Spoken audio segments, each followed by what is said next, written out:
Kita ke berita terakhir, Tribuners, Pasar Takjil Perumnas Waiheru ramai dikunjungi warga saat Ramadan.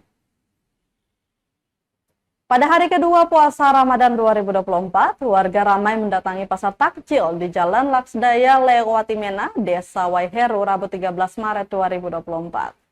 Pantauan Tribunamen.com pada pukul 4 sore, warga mulai berdatangan ke sejumlah pasar takjil kawasan Perumnas Waiheru.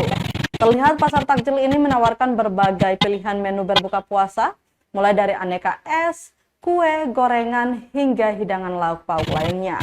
Di pasar takjil ini tersedia beragam takjil dengan harga terjangkau, mulai dari 2.500 untuk pisang asar hingga es segar seperti es campur, es kacang, dan pisang, serta es buah dengan harga Rp5.000 sampai dengan Rp10.000. Selain itu, beberapa pedagang juga menjual sayur-sayuran seperti gado-gado, kangkung, sir-sir, sawi, pepari, acar, dan lainnya dengan harga rata-rata Rp5.000.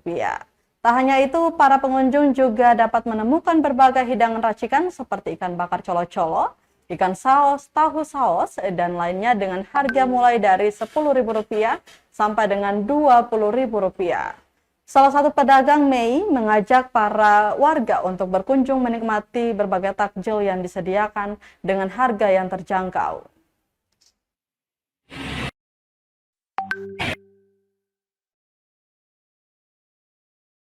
Jual sayur masak dan kue-kue.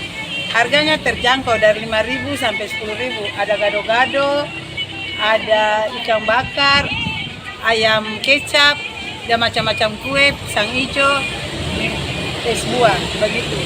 Kalau bisa mari merapat di Waiheru, Sumber Mulia, rumah makan Sumber Mulia.